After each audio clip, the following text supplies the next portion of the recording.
What is a lifestyle now? 2024. இந்த பையனும் அந்த பொண்ணும் ஸ்கூல் டேஸ்ல இருந்து ரொம்ப ஒத்துமையா நல்லா லவ் பண்ணிட்டு ஒரு நல்ல கப்புள்னே சொல்லலாம். நல்லா ஒத்துமையா லவ் பண்ணிட்டு இருந்திருக்காங்க. 2 பேருமே சேர்ந்து ஒரு பிசினஸ் ஸ்டார்ட் பண்ணியிருக்காங்க. அந்த பையன் பிசினஸ் ஸ்டார்ட் பண்றதுக்கு அந்த பொண்ணு தான் வந்துட்டு எங்கெங்கேயோ காசு ரெடி பண்ணி வீட்ல இருந்து காசை எடுத்துட்டு வந்து நகைய வச்சு அப்படி இப்படின்னு பார்த்து ஒரு பிசினஸ் ஸ்டார்ட் பண்ணிட்டாங்க. ஒரு ஸ்பா சென்டர். அந்த ஸ்பா சென்டரும் பாத்தீங்கன்னா செம்மையா ரீச் ஆயிடுச்சு. நல்ல ஒரு கேஷ், அந்த பிசினஸ் செம்ம ஒரு ரீச். நல்லா போயிட்டு இருக்க டைம்ல அந்த பையன் என்ன பண்ணிருக்கான், இதுக்கப்புறம் மேரேஜ் பண்ணிக்கலாம் அப்படின்னு சொல்லிட்டு அந்த பையனும் அந்த பொண்ணும் டிசைட் பண்ணிருக்காங்க. 2 பேரும் என்ன பண்ணிருக்காங்க, அவங்க வீட்டுல போய் பேசியிருக்காங்க. யார் வீட்டுனா அவங்க வீட்டுல போய் பேசியிருக்காங்க. அந்த பொண்ணு வீட்டுல லவ் மேரேஜுக்கு அக்செப்ட் பண்ணிட்டாங்க. அந்த பையன் வீட்டு நான் சொல்லிட்டேன், நான் ஒத்துக்க மாட்டேன், நாங்க ஒத்துக்க மாட்டோம். இந்த பையன் எவ்வளோ வந்து ட்ரை பண்ணிருக்காங்க அவங்க அம்மா அப்பா சரி பண்றதுக்கு, ஒத்துக்கவே இல்லை. சோ இந்த பையன் என்ன பண்ணிட்டானா, இல்ல இதுக்கப்புறம் வந்து நான் எங்க அம்மா அப்பா வீட்டுல வரமாட்டேன், நான் எங்க அம்மா பாக்குற பொண்ணை கல்யாணம் பண்ணிக்கிறேன், நீ உங்க அம்மா பாக்குற பையனை கல்யாணம் பண்ணிக்கோ அப்படின்னு சொல்லி 2 பேரும் பிரிஞ்சுட்டாங்க. பிரிஞ்சுட்டு 2 பேரும் வேற வேற இடத்துக்கு கல்யாணம் பண்ணிட்டு நல்லா தான் வாழ்ந்துட்டு இருந்தாங்க. ஆனா நான் அந்த பையனுக்கு என்ன ஆச்சுன்னா, மேரேஜ் பண்ணால அந்த பொண்ணு கூட வந்து அவன் ஒழுங்கா இல்ல.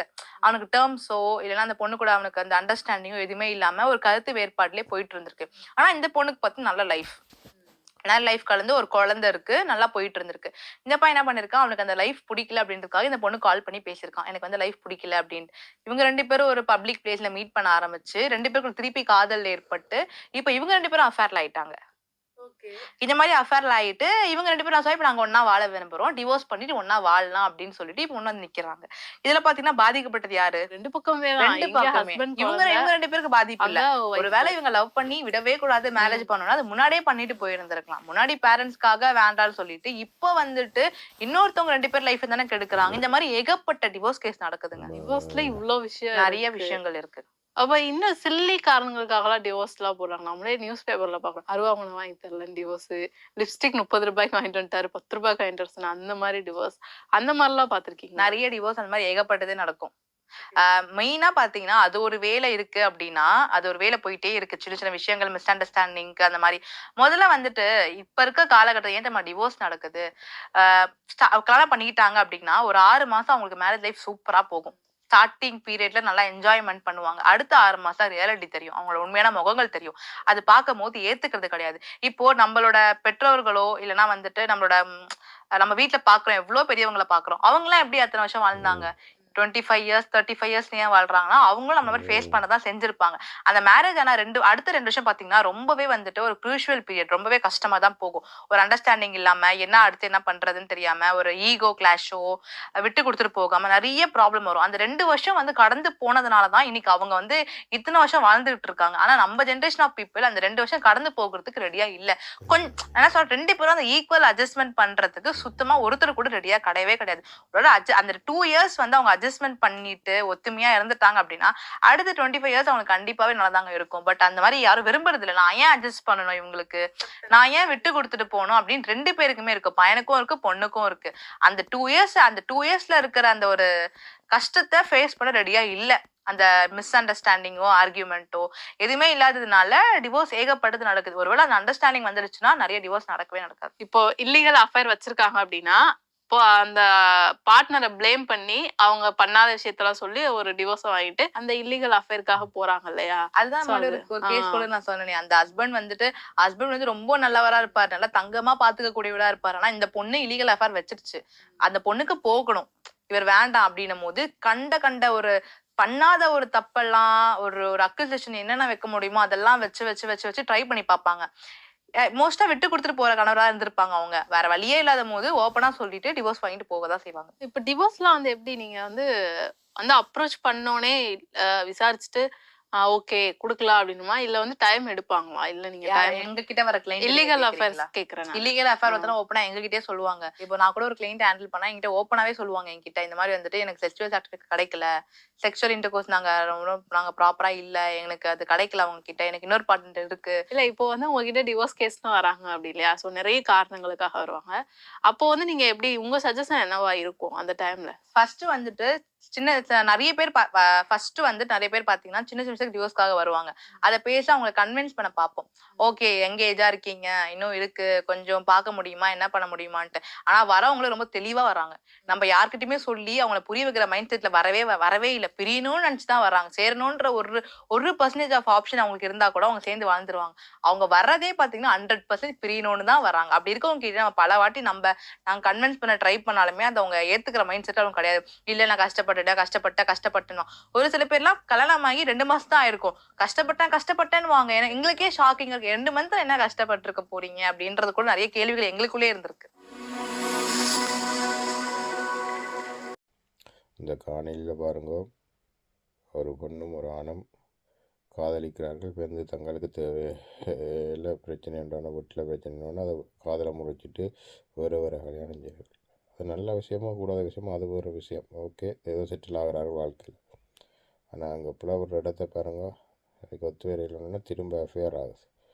இதுதான் பல குடும்பங்களில் நடக்கிற பல விஷயங்கள். இதே மாதிரி இல்லை. அது அந்த பழசை வந்து கண்டினியூ ஆகுது. ஒரு காலம் இருந்தது. அந்த அவர்களை சொல்கிறார்கள், அந்த காலத்தில் குடும்பம்னா குடும்பம்தான். அந்த குடும்பத்துக்கெல்லாம் நம்ம சுற்றி கொண்டிருக்கணும். மனமுடியில் குடும்பம் பிரியாது. பிரச்சனைகள் சால்வ் பண்ணப்படாத சில பிரச்சனைகள் அது ஏதோ ஒன்று இதில் நொடிக்கப்பட்டாலும் அந்த குடும்பத்துக்குள்ளே பிரிவண்டது வராது. கணவன் மனைவி பிள்ளைகள் வந்து குடும்பமாகவே வாழ்ந்தார்கள். இப்போ இந்த காலத்தில் எல்லாம் வந்து சட்டமன்றம் ஒன்று வந்து, அதாவது அந்த சட்டமன்றம் ஒன்று வந்து சில இதுகளுக்கு ஏதுவாக நடப்பதற்கு வழிவகுக்கிற ஒரே ஒரு காரணத்தால் தான் இந்த விஷயங்கள் நடக்குது. இப்போ பாருங்க, காலையில் சொல்லப்படுது, எங்களுடைய அப்பா அம்மாவே அவை வந்து அதுக்கு அந்த காலத்தில் வாழ்ந்தாக்களோ ஏதோவாம் அவை வந்து ஒரு 2 வருஷம் கடந்து வாழ்ந்துட்டோம்னா அப்போ இந்த அங்கால கண்டினியூ பண்ணி அதை சேர்ந்து வாழணும். அதுக்கு அந்த 2 வருஷத்தை கடக்கிறதான் பிரச்சனை அவன் மென்ஷன் பண்ணுறான். அப்போ அதில் வந்து என்ன பிரச்சனை, அதில் உண்மை இருக்குதான் இல்லைன்ட்டு. ஆனால் வந்து என்ன பிரச்சனை என்றால் அந்த சட்டங்கள் வந்து காலத்துக்கு காலம் மாறவன். இப்போ அந்த எங்களுடைய அப்பா அம்மா அந்த அதே காலத்தில் இருந்த அந்த காலத்தில் இருந்த சட்டங்கள் வந்து தான் இப்பயும் மேன்மேலே இருக்கிறதால அந்த சட்டத்தில் மாற்றம் இல்லாதால் வாழ்க்கையில் மாற்றம் ஏற்பட்ட பிறகும் அந்த சட்டத்தில் மாற்றங்கள் பெருசாக ஏற்படாதால் அன்றைய காலத்து வாழ்க்கைக்கு ஏற்ற சட்டங்களையே இன்றைய காலத்தில் மாற்றம் ஏற்பட்ட சட்டங்களை கொண்டு போவதால் இப்படியான பிள்ளைகளை செய்ய பாருங்கள், அந்த பெண்ணும் ஆணும் இன்னொரு பெண்ணையும் இன்னொரு ஆணையம் பண்ணி அவன் வாழ்க்கையை போயிடும். அந்த பெண்ணுக்கு குழந்தையும் இருக்குது. அந்த குழந்தையோட வாழ்க்கையும் அங்கே ஸ்பெயில் பண்ணணும் இவன் தேவைக்காக. இப்போ இது வந்து ஒரு முக்கியமான தேவை. ஏன்னா கல்யாணம் செய்து நினைக்கணும், அவைக்கு வந்து குடும்பம் இருக்குது, அவன் இது இருக்குது, பிரச்சனையை சால்வ் பண்ணுறது தான். அந்த பிரச்சனையை சால்வ் பண்ணக்கூடிய வாழ்க்கை முறை இங்கே இல்லை, இந்த உலகத்தில் இல்லை. அதுதான் பிரச்சனை.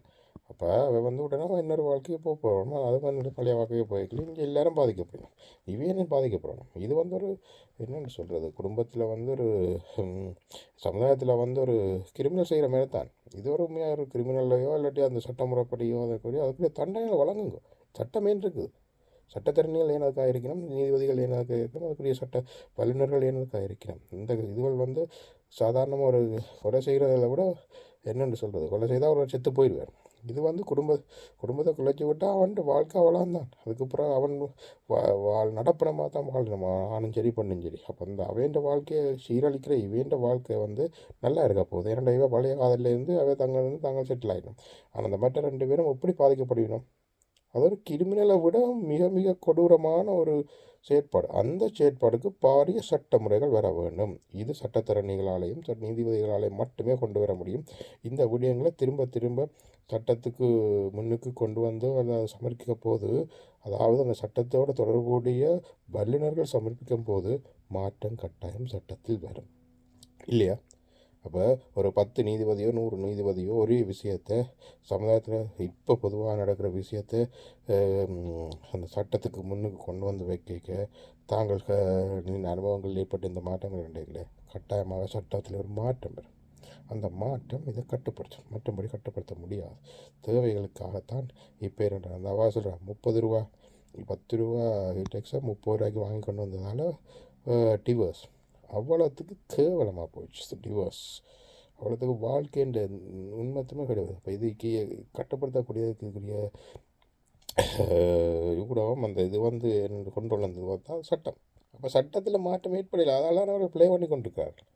சட்டமே இருக்கணும், சட்டத்தை ஏன் இருக்கணும், நீதிகளே இருக்கணும். அதே பிரச்சனை நடந்து கொண்டிருக்கேன்டா. 30-40 வருஷத்துக்கு முதல்ல இருந்த வாழ்க்கை முறை இப்போ இல்லை.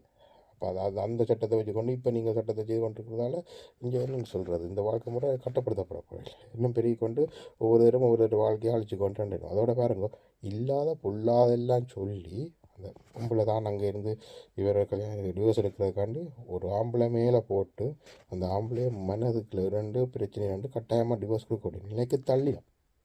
அப்போ இதெல்லாம் அந்த பெண் உரிமைகள் வந்து கொடுக்கப்பட்டு அவர்களுக்கு பெண் வளர்ச்சிக்காக கொடுக்கப்பட்ட உரிமைகளையும் சட்டத்தில் ஏற்பட்ட மாற்றங்களையும் அவர்களுக்காக கிடைக்கப்பட்ட கலாபலங்களையும் தவறாக யூஸ் பண்ணுகிறார்களா இல்லையா? அது சட்டத்தில் உள்ள நீங்களே கண்டுகொள்ளுங்கள். அப்போ இந்த சமூகத்தில் நடக்கிற இந்த வெளிப்பாடுகளுக்கான காரணங்கள் என்ன? உண்மையில் பெண் வளர்ச்சிக்காகத்தான் பாதிக்கப்படும். தாய் வந்து பெண், அதே தாய் ஒரு குழந்தைக்குள்ள அதே தாய் அந்த கணவனுக்கு பேயாயிருக்கிறார். அதுதான் இன்றைய காலத்து வாழ்க்கை முறையாக இருக்கிறது. ஸோ இதை சட்டம் கருத்தில் எடுத்தே ஆக வேண்டும். இந்த சட்டத்தால் மட்டுமே மாற்றத்தை கொண்டு வருவதால் இந்த கிரிமினலுக்கு மேலான ஒரு என்னென்னு சொல்ல தண்டிக்கப்பட வேண்டிய விடயங்கள். ஒரு மனிதன் உயிரினோடு இன்னொரு மனிதன் விளையாடுகிறான். அதை இந்த சட்டம் டிவோர்ஸ் என்ற ஒரு இதில் சிம்பிளாக 2 போட்டு அந்த டிவோர்ஸுக்கு தான் முன்னுரிமை கொடுக்குறதே ஒழிய அந்த நடத்தப்பட்ட அந்த பாதிக்கப்பட்ட மனிதனுக்கு பாதிக்கப்படுத்தியவர்களுக்கான தண்டனைகளை வழங்கி எந்த ஒரு குடும்ப விஷயங்களும் டிவோர்ஸ்களும் நடப்பதாக தெரியவில்லை என்று தான் நினைக்கிறேன்.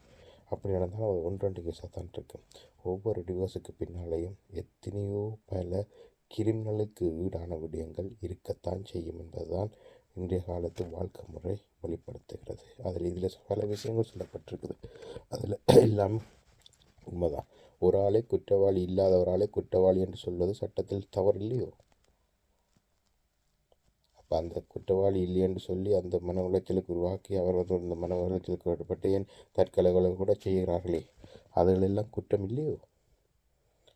டிவோர்ஸை ஆராயிறதை விட்டுட்டு அந்த டிவோர்ஸில் நடக்கிற பிரச்சனைகளாக இருந்து சமுதாயத்தில் என்ன கேவலங்கள் நடக்குது, சமுதாயத்தில் என்ன பிரச்சனைகள் நடக்குதுன்றது தான் சட்டம் கவனிக்க வேணும். கட்டாயம் அதை கவனிக்குமா இருந்தால் இந்த டிவோர்ஸ் இந்த மாயை இல்லாமல் போய் நல்ல ஒரு வாழ்க்கை முறை மனித சமுதாயத்தில் உருவாகும் என்பது உண்மை. இன்றைய சமுதாயத்தில் என்ன மாதிரி அவர்கள் தங்கள் தேவைகளை நிறைவேற்றுவதற்காக முந்தின காலத்தில் ஆண்கள் மோசமாக இருந்திருக்கலாம். அந்த காலத்தில் சட்டங்கள் அப்படி அவர்களுக்கு இதாக இருந்தது. ஆனால் ஆண்கள் என்னதான் பிரச்சனைப்பட்டாலும் இருந்தாலும் அவர்கள் திரும்பி வந்து வீட்டில் வரையில் இப்போ இந்த குடும்பம் ஒன்று சரி. ஆனால் பெண்கள் அப்படி இல்லை, விட்டு கொடுப்பதாகவே இல்லை. ஒரு விஷயம் நடந்தால் அந்த விஷயத்தை ஊதி பெருசுபடுத்தி அதிலேருந்து வெளியில் வந்து அதை முடிவுக்கு கொண்டு வந்து அந்த வாழ்க்கையை முடிச்சு போட்டுறாங்க. அதான் உண்மை. சட்டங்கள் மற்றது அதுக்குரிய சமுதாயத்தில் பெண்களுக்காக பாடுகிறவர்கள் கூட அதுக்காகத்தான் பாடுறார்கள். அதில் உண்மை போய் ஆராய அவர்கள் நினைப்பதில்லை. அந்த பெண் என்ன சொல்லுகிறாளோ அந்த பெண்ணின் உண்மையோ பொய்யோ அந்த பெண்ணுக்கு உருவாக்கப்படுற கதைகளுக்கு எல்லாம் ஏற்றுக்கொண்டு அந்த பெண்ணுக்கு நன்மை செய்கிறோம் என்று சொல்லி அங்கால இந்த குடும்பம் ஆண் மற்ற இன்னொரு அதெல்லாம் பாதிக்கப்படுகிற அடுத்தவர்கள் பெரும்பாலுமாக அதாவது இதில் பாதிக்கப்படுறது பிள்ளைகள், சின்னஞ்சிறுசுகள். தாய் தந்தையர் பிரிந்திருக்கும் போது அந்த பிரிவு, அந்த குடும்பத்தில் ஏற்படுற பிளவு எவ்வளோ மனக்கசப்புகளை எவ்வளோ வாழ்க்கை வளரும். அதுகளும் அதே மாதிரியே வந்து தங்களும் வாழ்க்கையை அமைச்சு தாங்களும் சீர்கேடு கட்டு நல்ல ஒரு வாழ்க்கை முறை இல்லாதாமல் இந்த மனித சமுதாயத்தில் ஒரு நல்ல ஒரு வாழ்க்கை முறை இல்லாமல் வாழப்போகிறார்கள். எல்லாமே கேள்விக்குறியாகத்தான் இருக்கு. சட்டம் ஒன்றால் மட்டுமே இந்த சீர்கேடுகளை சீர் செய்ய முடியும் இல்லையா? நன்றி, வணக்கம்.